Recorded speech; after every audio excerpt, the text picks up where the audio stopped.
This is a good example of a ghost forest, at least a part of it. Here you have the saltwater tidal marsh, so you can see the water flowing back out to the sea. And what it's done, and I think it's explained in the book, is that the salt has killed the tree roots, but the trees don't fall, they remain standing. And at different points, they're bleached, they reach into the sky, denuded of any kind of branches, and they just stand there. And it's because, as the novel says, the salt, with rising climate changes, seas have risen and just overtaken and killed these trees. But there's still some signs of life. There's little fish and things like that. And I just think it's really an interesting backdrop to the novel. And of course, it has a thematic resonance.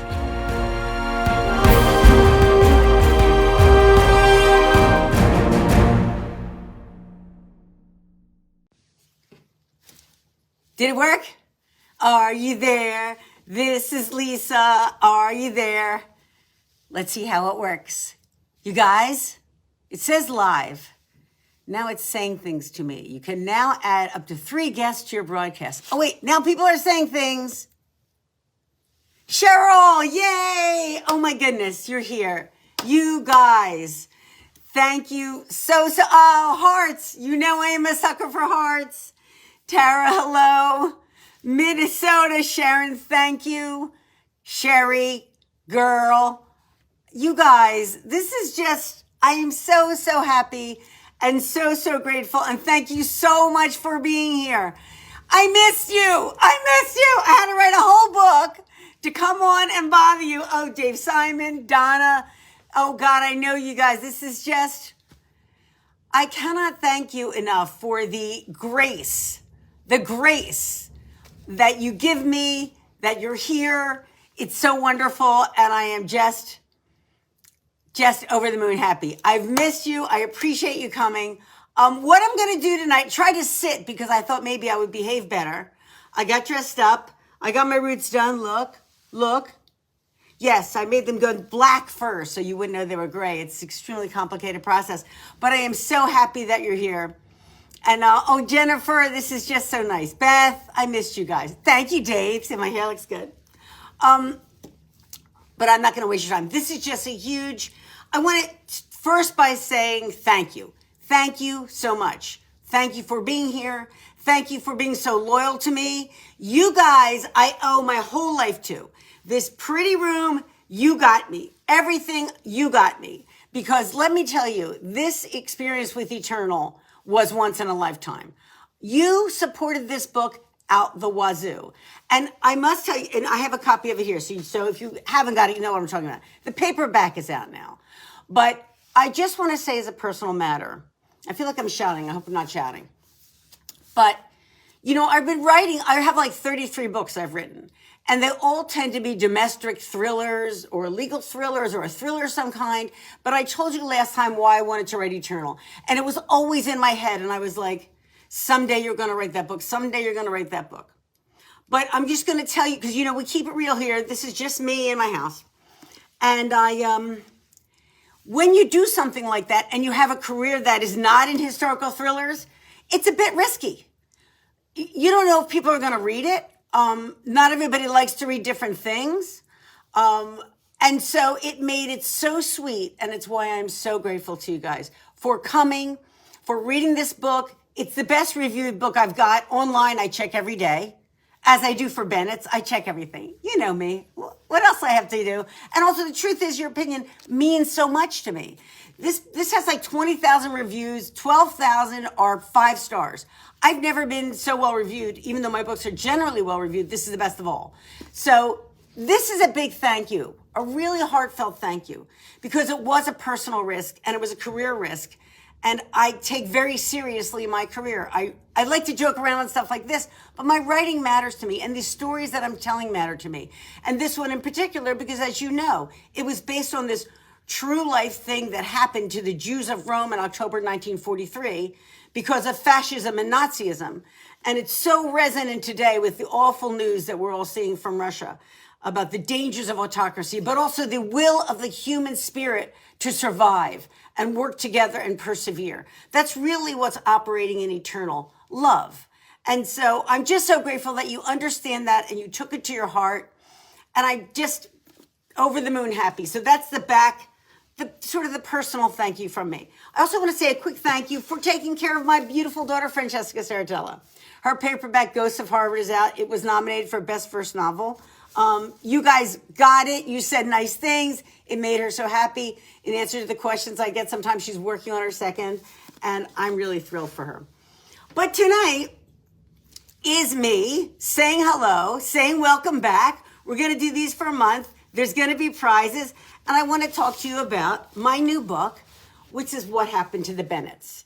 Dun, dun, dun, dun, dun. I hope we made it work so you could see the trailer, because the trailer is it gets me like very jazzed. It's like Jaws, only with a car. And I love it.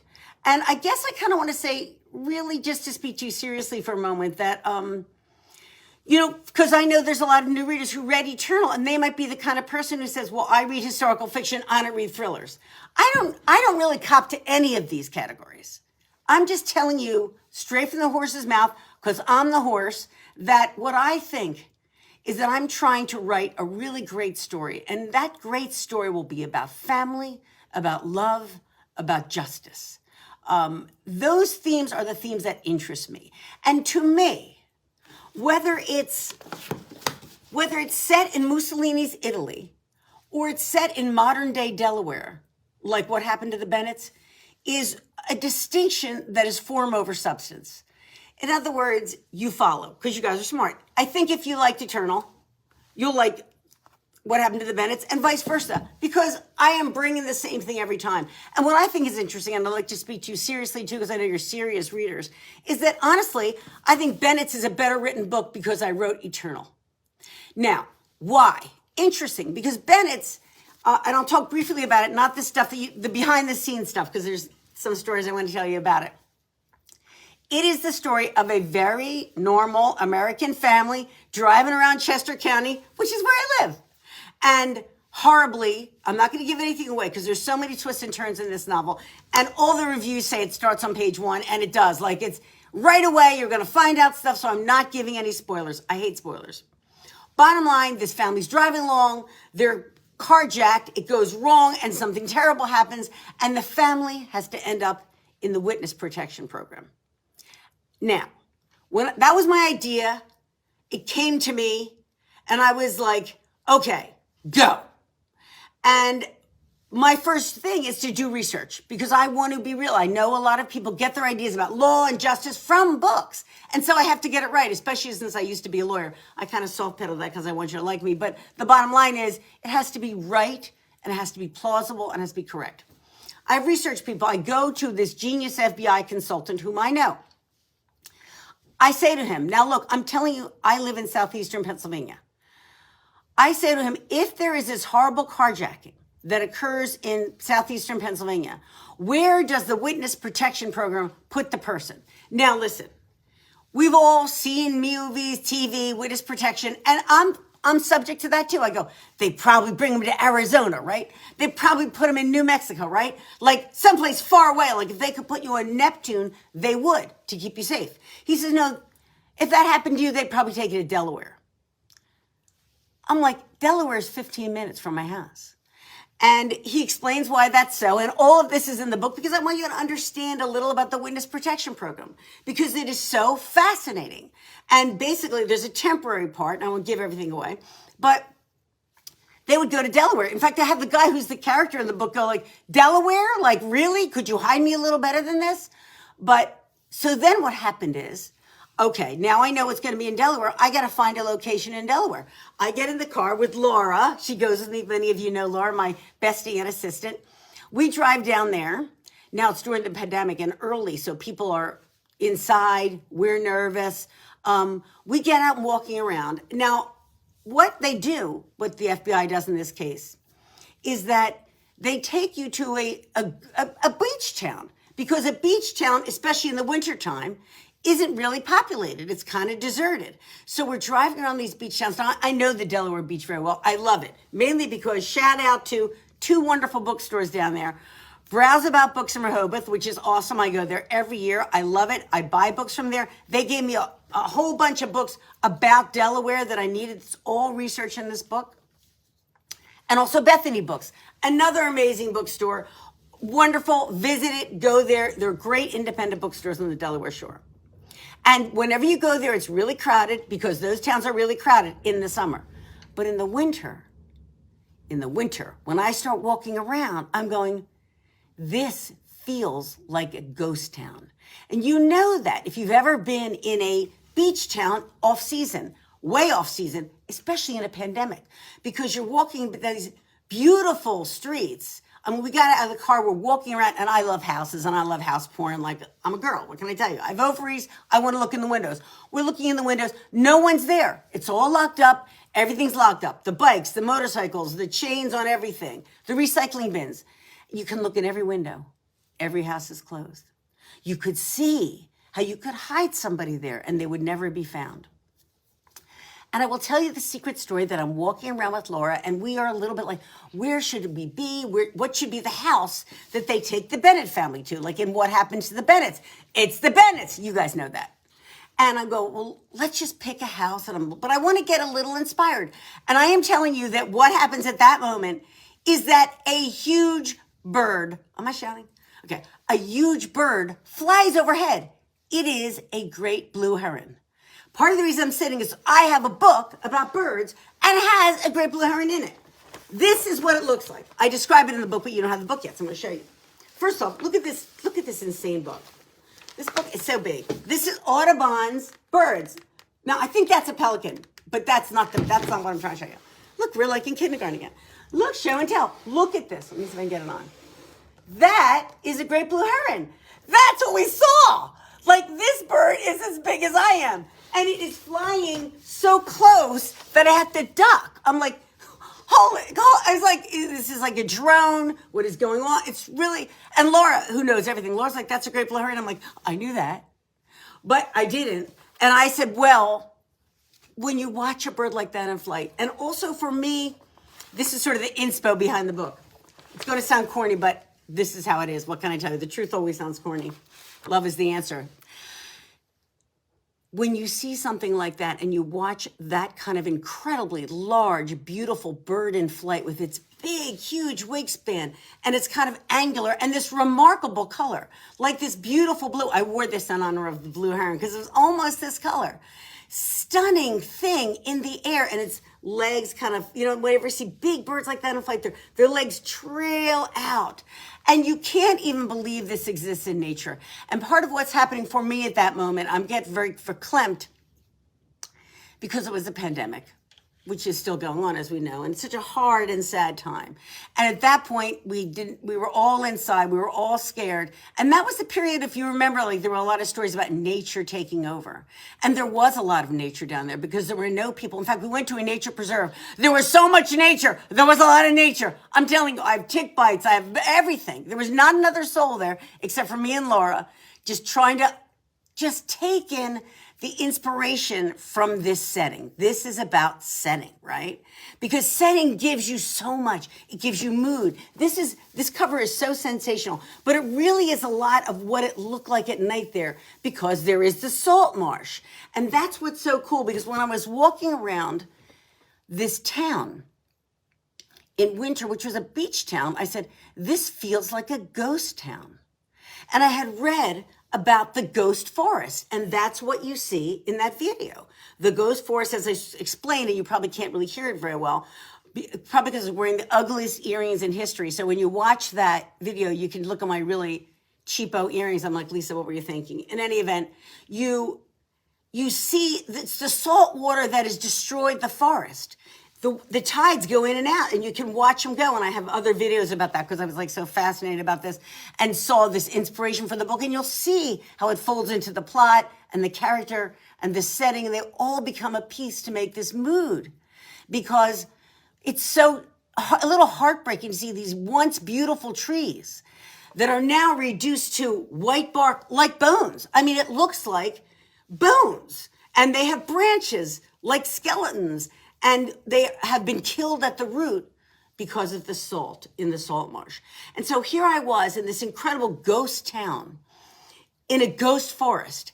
And it really worked with this plot very well because they go into the witness protection program. And what is interesting about the witness protection program vis-a-vis people who love law and order and justice is the witness protection program was a great idea, but it was designed for criminals. It was designed for mobsters, essentially, who wanted to flip and give evidence on other mobsters. These are the kind of guys who don't mind being put away somewhere. In fact, they're very grateful. The FBI is saving their lives. We fund that program. And what I understand, we fund it very well. We want people to bring other people to justice if they were former conspirators. So that's how the program is set up. But the poor Bennetts are not criminals. They're actually just like you and me. And they are in the witness protection program. And what you find is that in a way, you know this term where people ghost people? And I thought this is so evocative because in a way, when you enter the witness program, WITSEC, you leave everything behind. They have to leave everything and everyone that night. It happens on page 4. They go. They're not allowed to tell anybody where they're going. The mom in the book even has to leave her mother, and who's in assisted living. The kids have to leave their friends, their school, their community. Think of all the things that come with your kids. Soccer schedules, violin lessons, permission slips, pack your backpack, get your mask, all this stuff that we're all dealing with. All of that stuff is gone, and they all have to go. And in a way, they ghost everyone in their lives. They disappear. And you can imagine what happens to their psyche and what happens to their friends and how everybody reacts because everybody is asking the question, what happened to the Bennetts? And that is really what's at the heart of this. It's twisty and turny, it's fast paced, but it's really a family drama. And I feel like in a way, how does it tie into Eternal? Well, because Eternal ends up, you can say it's about fascism, it's about Mussolini's Italy, it's about a love triangle, but really what it's about is about survival. And what does it take to survive? I'm watching the news like you, and this is not political. I mean, I think world events are just really horrible right now. These people for the Ukraine, it's tragic. And it's what I was writing about in Eternal. When Maria says at the end, what can I make with what I have? That we are all so strong and so resilient. And what I'm seeing on the news is families. That's what happened to the Bennetts about. It's a family that is going to be resilient, try to keep it together, try to work together to survive the most horrible thing that could ever happen to them. That's what it's about. That's the idea behind it. That's why this setting, I think it works on a couple of levels. And you guys are smart readers, so you know that. I think it's perfect for book clubs, even though it's a thriller. Because as you know, I'm putting my whole heart and soul into this book, the same as I did this book. These are both wonderful. And in fact, go to the website for this because I don't want to screw it up because now we're going to segue to our present. But we're doing our book club contest. So if your book club reads What Happened to the Bennetts, send us the picture. You don't have to meet in person because we're still very COVID safe.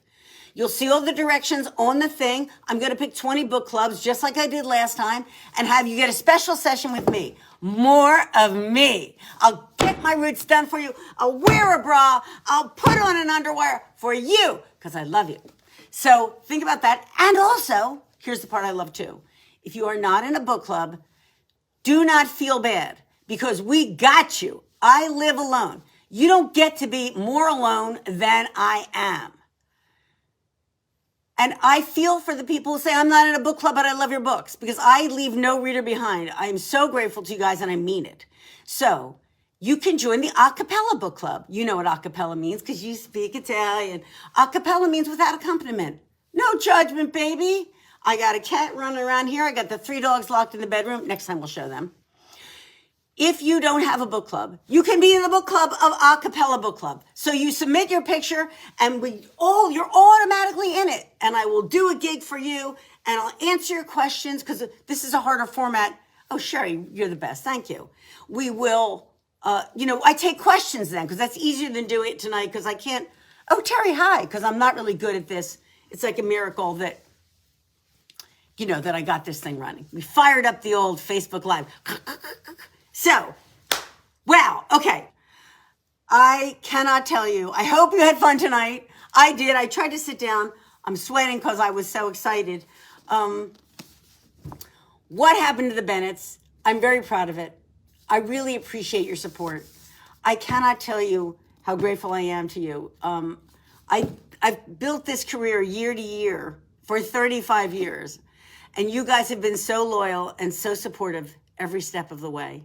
You've allowed me to grow and change. You've allowed me to explore these themes in different contexts and different eras, and you've just been relentlessly supportive of me. And I promise you that I will deliver a wonderful book every time. I put my heart and soul into every single one because I appreciate you.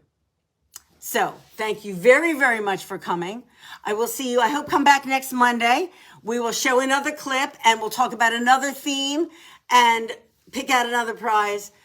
And and if you're unsure about how you do all the pre-ordering stuff, go on the website because you know I'm too incompetent to tell you that stuff. But I'm confident enough to tell you that I really love you and I really appreciate you all. So thank you very much and stay safe and take care. Bye-bye. I love you guys.